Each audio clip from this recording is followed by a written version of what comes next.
Oh, this is the O.G to the E. Not really. My real name is Jimmy B. Now, I gone to see All Eyes on Me at the pictures, and I know I cover Tupac in a lot of my topics, but this podcast is about Tupac and the movie and what should have happened. I now realise why people were so mad. You gotta think. I'll do the high spots in the movie. The high spots in the movie, the thing they said about the prison interview was that was the guy who was interviewing him in 1995, where he was getting interviewed in prison, that famous prison interview. Then I find out, it was Kevin Powell that was interviewing him. And that guy was playing Kevin Powell. I didn't know that the first time I watched it. I thought that was the guy who actually interviewed him in prison. But that part was pretty good. The way it started with him interviewing Tupac and going back to the interview and then going back into his life. It was pretty good, that part. But all the skip scenes just did not make sense. It didn't cover anything. Like, really. They should have started off with the Black Panthers and the armed robbery that Matulu Shakur did with Asata and that, and should have put Matulu a bit more in the movie, I thought. Should have shown the places where he was homeless in New York a lot more. But they failed to do that. That wasn't that bad, but what was bad was the Baltimore days. Now, they didn't show key parts into his life about the white boy Joe that he used to hang around with at that time. He was an important part in Tupac's life. He used to go to his house because his mum didn't get on. His mum was on crack before she went to Marin because Legs, the dealer, supplied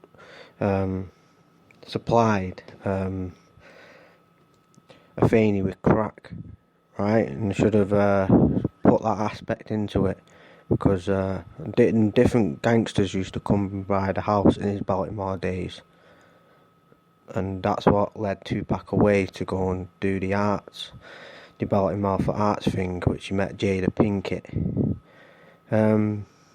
I don't know why people have a problem with Jada Pinkett being so much of a big strong cast in this movie, because she did play a big part in Tupac's life.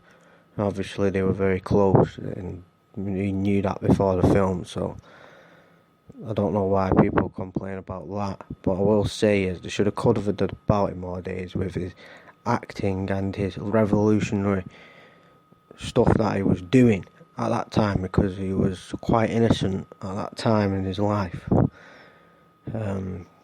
basically, and he got harassed by other neighbourhood guys because of him being into Shakespeare and him not having clothes, and he had to go to that white boy's Joe's house, isn't it, to get like clothes because he didn't have shoes, and he supplied him with shoes and other things. Should have covered that a lot more. And then they should have covered Matulu Shakur and his FBI coming in harassing. Did cover a bit of that, but should have covered Matulu Shakur basically on the run, what he's on the run for, why he did what he did, and why he did the armoured heist and did it for the acupuncture centres and stuff like that. Should have covered more on that. Then we just skip right to Marin City, and basically they didn't cover much of that except for Afeni being on crack at the time. But she wasn't on. She was on crack before Marin City. She started on crack when she was either New York or Baltimore, and Legs and other gangsters supplying her with it, whether it's an FBI cover-up or not. But it just skips from New York with Matulu doing the speech to the Bronx. and everything, and the FBI harassing Pac. There's too many skip scenes like that. 1982, saying Matulu's wanted. They should have covered Matulu a lot more in Tupac's life, because he played a big part. And what about Mopreem? You know, where's Mopreem in the movie? Mopreem's not in the movie at all. He was Matulu's son, which didn't make much sense. Now you get to the Marin days, he shows his Athenia on crack and shows legs in there, or supposedly legs, beating up a guy. I was like, you weren't even there in the Marine City days. And it skips right to Shock G. What it should have covered is his mother being on crack so much he had to leave, and show the times that he was homeless and the stories, and then he started hanging around with these guys in Marin, first getting bullied and then getting exposed to street life a bit more, and him toughening up, because that's when he started toughening up, when he was in Marin. And then staying at Layla Steinberg's house, because that's what he did. He stayed at Layla Steinberg's house. Should have featured characters like Ray Love and Richie Rich, because at the time they were staying at Layla Steinberg's with Pac, and all the people that were in the Thug of Mortal DVD, the stories that they were saying about Pac in Marin, and he was toughening up. At first, when he got there, he was kind of looked upon as an outsider, and then he started toughening up a lot, because his mum was homeless. His mum was really bad on the crack and all that. And didn't skip through right that until Digital Underground.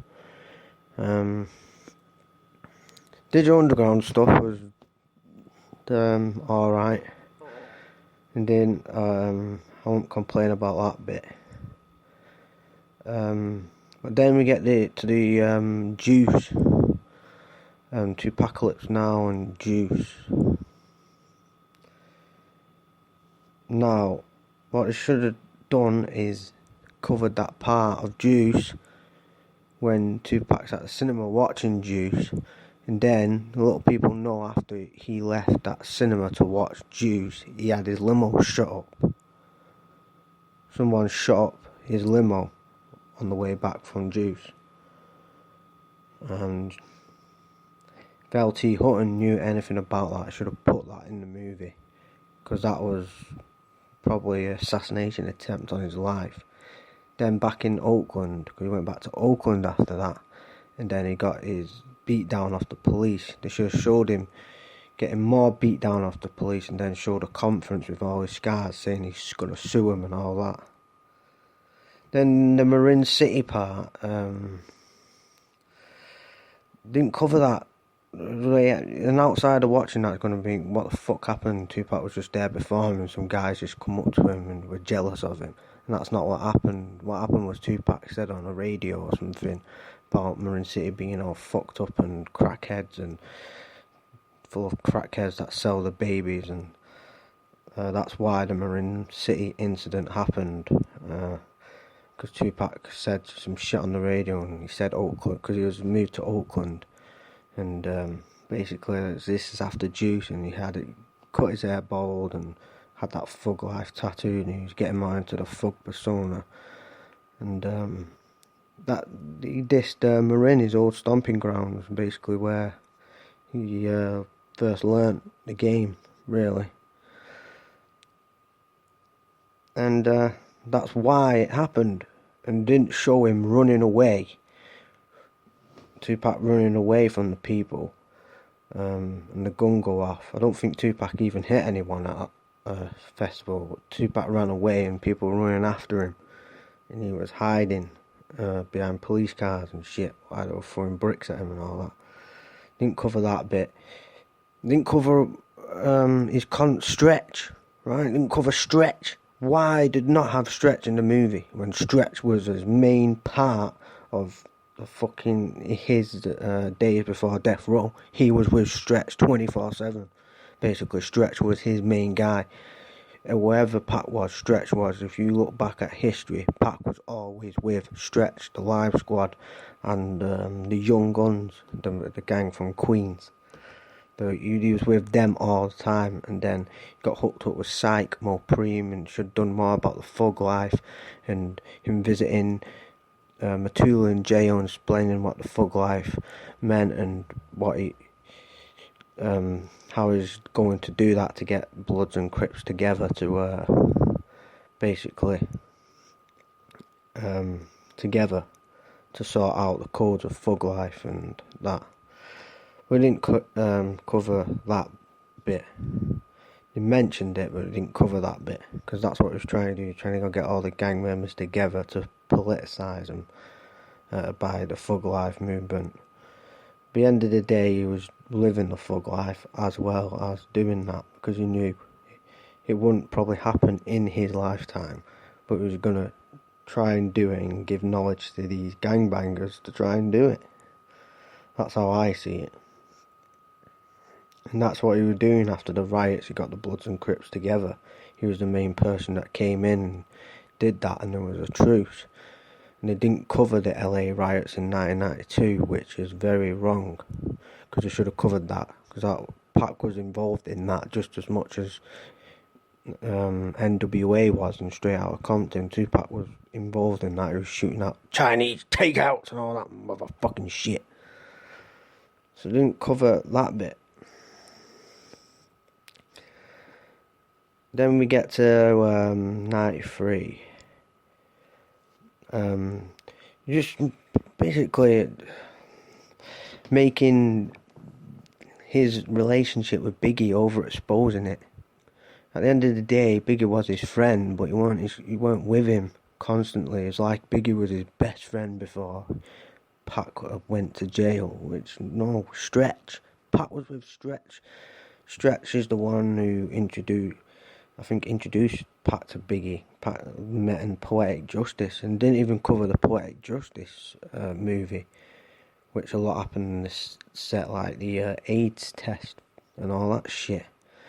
I know there's a lot of aspects to his life, but I think they should have made a film about 3.5 hours like Lord of the Rings, Return of the King.